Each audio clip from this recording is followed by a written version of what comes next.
Selamat pagi, selamat siang, selamat sore, shalom. Salam sejahtera untuk kita semua. Saya mencoba membuat video pembelajaran tentang konsep di dalam dimensi 3, yaitu hal tegak lurus. Nah, saya memakai alat peraga yang sangat sederhana.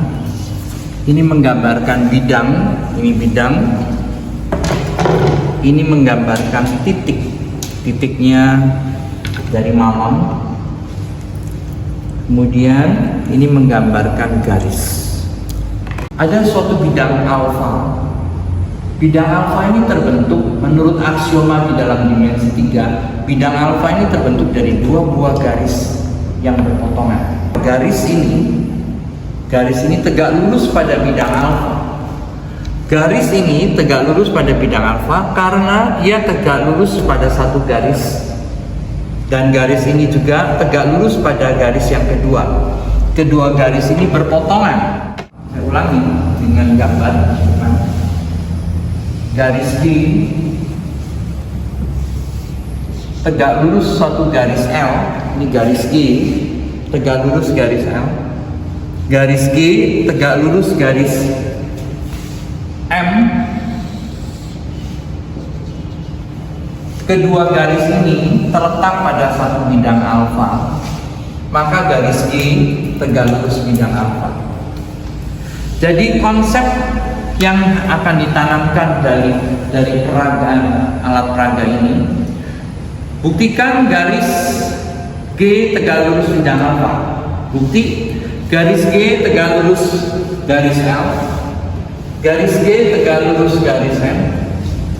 Kedua garis M dan L harus berpotongan. Maka garis G tegak lurus bidang yang melalui M dan L. Ditulis pernyataan itu, garis G tegak lurus garis L, garis G tegak lurus garis M. Kedua garis L dan M ini syaratnya harus berpotongan. Maka kesimpulannya garis G tegak lurus bidang yang melalui L dan M. Bidang yang melalui L dan M ini bidang, saya beri nama bidang alfa. Berarti garis G tegak lurus bidang alfa. Nah, apa akibat teori ini? Saya punya benda ruang.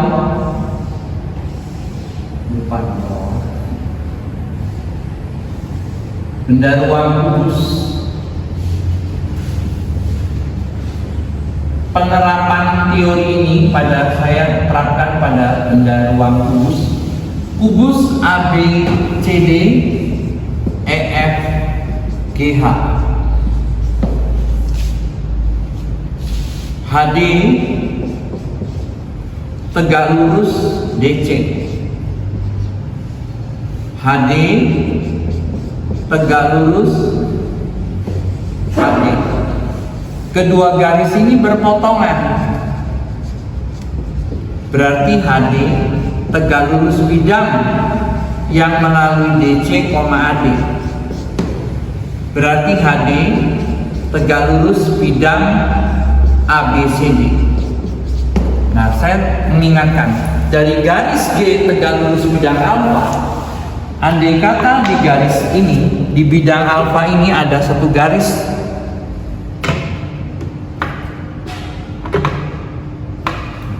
saya beri nama, ada satu garis di sini, garis M.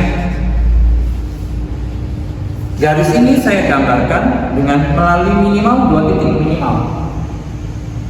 Nah, berarti garis G tegak lurus bidang alfa. Berarti garis G tegak lurus semua garis pada bidang alfa. Semua garis. Salah satu garisnya M. N pada bidang alfa. Berarti garis G tegak lurus garis M. Jadi kalau kita mau membuktikan garis G ini tegak lurus garis M, Dia harus kita buktikan bahwa dia tegak lurus bidang yang di mana garis M terletak. Ulangi, garis G tegak lurus garis M, garis G tegak lurus garis L, kedua garis berpotongan, maka garis G tegak lurus bidang yang melalui L dan M. Bidang yang melalui L dan M diberi nama alfa, berarti garis G tegak lurus bidang alfa. Garis G tegak lurus semua garis pada bidang alfa. Salah satu garisnya M, maka M pada bidang alfa, maka garis G tegak lurus garis M. Dengan konsep itu kita kembali ke persoalan ini. HD tegak lurus ABCD, berarti HD tegak lurus semua garis pada ABCD. Salah satu garisnya adalah AC, berarti HD AC pada ABCD. Jadi HD tegak lurus AC. Jadi kalau saya mau memperlihatkan HD tegak lurus AC, saya harus buktikan HD tegak lurus bidang yang melalui AC, yaitu ABCD. Nah, akibatnya saya mau meneruskan dengan pembuktian berikutnya.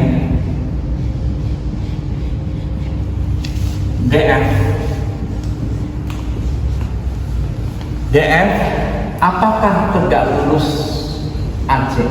Ini namanya bersilangan. Kedua garis ini bersilangan tegak lurus. Nah, saya mau membuktikan pakai konsep ini, pakai alat peraga ini, bahwa dia bersilangan tegak lurus. Caranya bukti. Garis tegak lurus garis harus buktinya garis tegak lurus bidang. Berarti saya harus membuktikan bahwa AC tegak lurus bidang yang melalui DF. Siapa bidang yang melalui DF? BD HM. AC tegak lurus BD HM. Apa benar? Kita buktikan ya, ini pernyataan ini harus dibuktikan. AC tegak lurus BDHM, bukti ya, harus dibuktikan. Pertama, AC, langkah pertama, AC tegak lurus BD. Mengapa AC tegak lurus BD? Karena ini adalah diagonal persegi ABCD. Kalau diagonal dalam suatu persegi itu saling tegak lurus. AC tegak lurus BD. Kemudian AC tegak lurus HD. Dari mana kita tahu AC tegak lurus HD? Tadi kita udah buktikan di sini. HD tegak lurus AC. Kita bisa lihat di situ tadi. HD tegak lurus AC. Udah dibuktikan. Sudah dibuktikan. Akibatnya kita lihat HD dengan BD ini berpotongan, kedua garis ini berpotongan. Kan syaratnya harus berpotongan. HD dengan BD berpotongan. Jadi AC tegak lurus bidang yang melalui BD, HD. Berarti AC tegak lurus bidang siapa? BDHM. Berarti AC tegak lurus semua garis pada BDHM. Salah satu garisnya siapa? DF pada BDHM. Berarti AC tegak lurus DF. Apa kesimpulannya? AC mewakili diagonal bidang, DF mewakili diagonal ruang. Kedua diagonal dalam benda kubus itu bersilangan tegak lurus asal tidak berpotongan. Kalau berpotongan tidak mungkin. Ya, ini diagonal, HF itu diagonal bidang, DF diagonal ruang, berpotongan tidak mungkin tegak lurus, ini pasti 60 derajat. Jadi teori ini mengatakan bahwa yang ini pada kubus ABCD EFGH AC ini mewakili diagonal AC diagonal bidang, tegak lurus DF diagonal ruang, diagonal bidang, tegak lurus diagonal ruang asal tidak berpotongan dan pada kubus. Nah, berarti kalau ditanya berapa besar sudut antara AC dengan DF, bisa langsung kita jawab. AC, sudut antara AC dan DF adalah 90 derajat. Akibatnya, kita bisa menanyakan apa lagi selain itu? Kita bisa nanya konsep, misalnya berapa besar jarak antara C dengan DF, jarak antara AC dengan DF. Kedua penggal garis ini bersilangan tegak lurus, maka jaraknya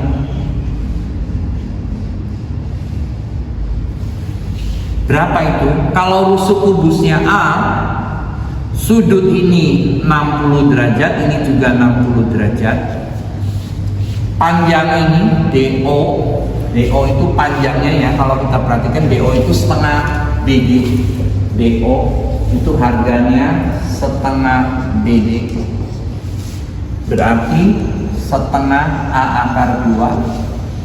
Sedangkan sudut FDB 60 derajat,